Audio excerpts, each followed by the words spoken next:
Hello दोस्तों, educational Vande Mataram channel में आप सभी का स्वागत है। आज हम विज्ञान के महत्वपूर्ण प्रश्नों को लेकर आए हैं। आज का हमारा टॉपिक है पाचन तंत्र यानी कि डाइजेस्टिव सिस्टम।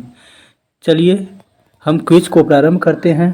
पहला क्वेश्चन है, मांसाहारियों की तुलना में शाकाहारियों की छोटी आंतें लंबी होती हैं, क्यों? क्योंकि उन्हें सेलुलोज को पचाने की ज़रूरत होती है। सेलुलोज एक जटिल कार्बोहाइड्रेट है जिसके लिए रोमंथी पशुओं में छोटी आंतें लंबी पाई जाती हैं। सेलुलोज का पाचन मनुष्य के द्वारा नहीं कर पाया जाता है। चलिए अगला प्रश्न देखते हैं। अगला प्रश्न है,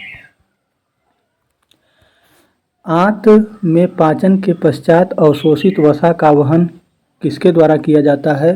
तो इसका सही उत्तर है लसिका द्वारा किया जाता है। अगला प्रश्न देखते हैं, पित्तरस किसमें बनता है? तो इसका सही उत्तर है पित्तरस यकृत में बनता है और पित्ताशय यकृत में ही पित्ताशय की थैली होती है जिसमें यह पित्तरस इकट्ठा होता है। अगला प्रश्न, मानव शरीर में पाचन तंत्र का सबसे लंबा अंग कौन सा है? तो सही उत्तर है छोटी आंत मानव शरीर का सबसे लंबा अंग है पाचन तंत्र का। अगला क्वेश्चन,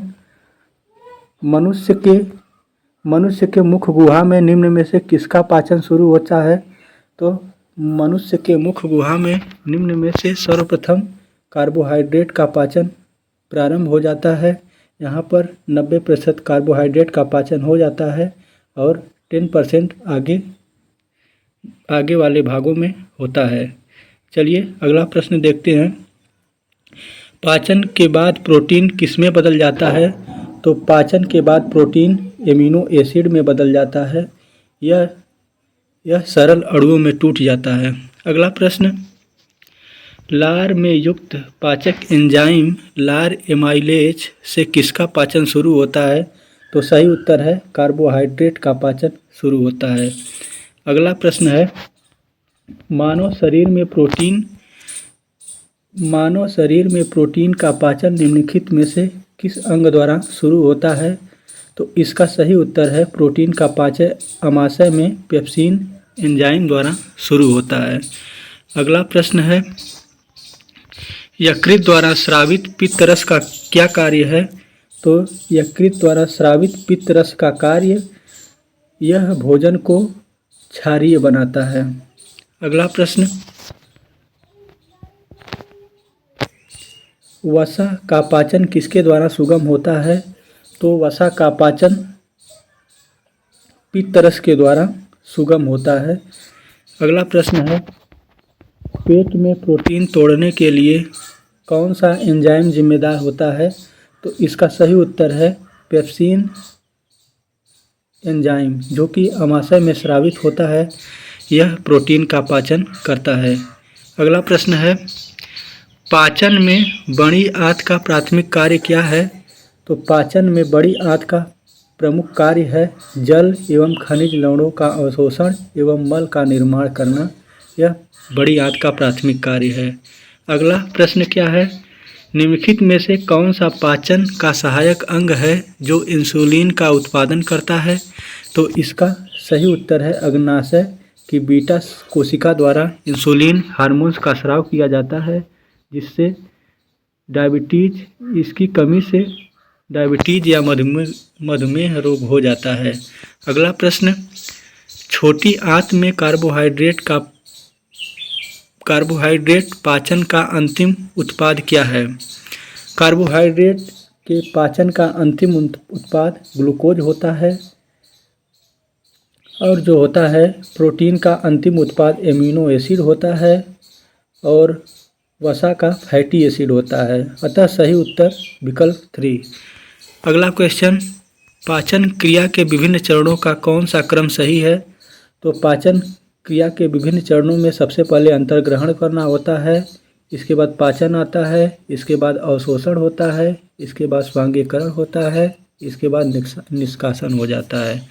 तो अतः विकल्प 4 सही है। अगला प्रश्न, अमाशय की कोशिकाओं द्वारा स्रावित जठर रस में क्या नहीं पाया जाता है? तो इसका सही उत्तर है एमाइलेज एंजाइम जो होता है यह इसमें नहीं पाया जाता है। बाकी सब हाइड्रोक्लोरिक अम्ल, पेप्सिन, रेनिन आदि सभी जठर रस में शामिल होते हैं। अगला प्रश्न, अग्नाशयी रस में क्या शामिल नहीं है? तो अग्नाशयी रस में लाइसोजाइम एंजाइम जो है अग्नाशयी रस में शामिल नहीं है, परंतु amylase enzyme, trypsin enzyme, lipase enzyme ये सभी अग्नाशयी रस में शामिल होते हैं।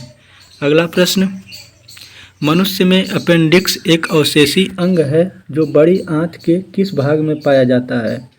तो इसका सही उत्तर है बड़ी आंत के सीकम वाले भाग में पाया जाता है। यह एक अवशेषी अंग है। यहीं पर टॉक्सिक एलिमेंट मतलब अपशिष्ट पदार्थों के जमा होने से इसकी कोशिकाएं वृद्धि होने लगती हैं, जिससे हमें दर्द होता है। बाद में हमें अपेंडिक्स का ऑपरेशन करवाना पड़ता है। अगला प्रश्न, बड़ी आंत के किस भाग में ई कोलाई बैक्टीरिया पाया जाता है जो विटामिन B12 का निर्माण करता है? तो इसका सही उत्तर है बड़ी आंत के कोलोन भाग में पाया जाता है ई कोलाई बैक्टीरिया, जो मल का निर्माण भी करता है सड़ा गला करके अपशिष्ट पदार्थों को, और B12 विटामिन का निर्माण करता है जो शरीर के लिए बहुत उपयोगी है। अगला प्रश्न है, बड़ी आंत के किस भाग में जल एवं खनिज लवणों का अवशोषण होता है? तो इसका सही उत्तर है कोलोन भाग से जल एवं खनिज लवणों का अवशोषण होता है। इसमें भी छोटे छोटे रसांकुर पाए जाते हैं जिससे जल एवं खनिज लवणों का अवशोषण कर लिया जाता है। अगला प्रश्न है, घास फूस खाने वाले जंतु घास को जल्दी जल्दी निगल कर किस भाग में भंडारित करते हैं? तो इसका सही उत्तर है रूमेन यानी कि प्रथम अमाशय में। घास फूस खाने वाले जंतु जल्दी जल्दी भोजन को निकल करके प्रथम अमाशय में उसको भंडारित कर लेते हैं। इसके बाद छोटी छोटी गोलिकाओं के द्वारा मुख में लाकर उसका पाचन करते हैं। इसके बाद इसको पुनः पेट में भेज दिया जाता है। अगला प्रश्न, सेलुलोज एक जटिल कार्बोहाइड्रेट है जिसका पाचन किसके द्वारा नहीं किया जा सकता है? तो इसका सही उत्तर है मनुष्य सेलुलोज का पाचन नहीं कर पाता है, जबकि गाय, हाथी, खरगोश सभी सेलुलोज का पाचन कर पाते हैं, क्योंकि इनके छोटी आंत और बड़ी आंत के बीच में अंधनाल पाया जाता है, जिसमें एक विशेष प्रकार के बैक्टीरिया होते हैं जो सेलुलोज का पाचन करने के लिए उत्तरदायी होते हैं। अगला प्रश्न,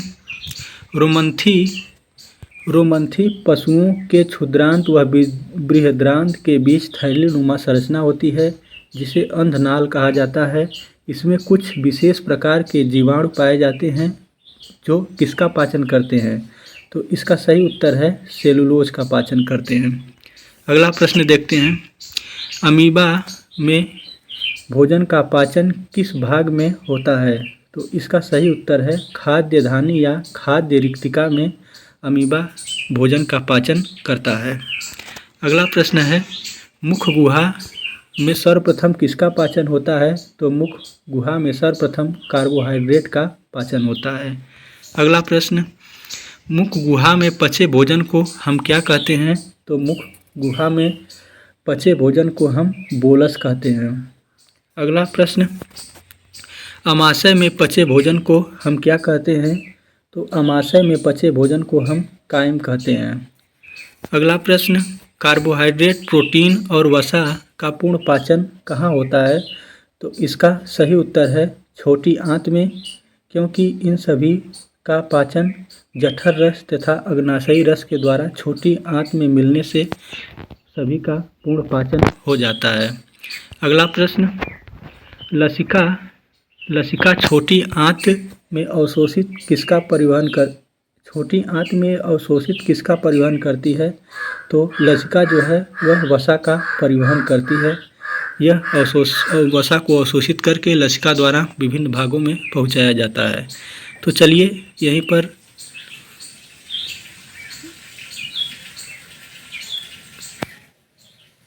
क्विज समाप्त हुआ। मिलते हैं अगली वीडियो में, तब तक के लिए धन्यवाद।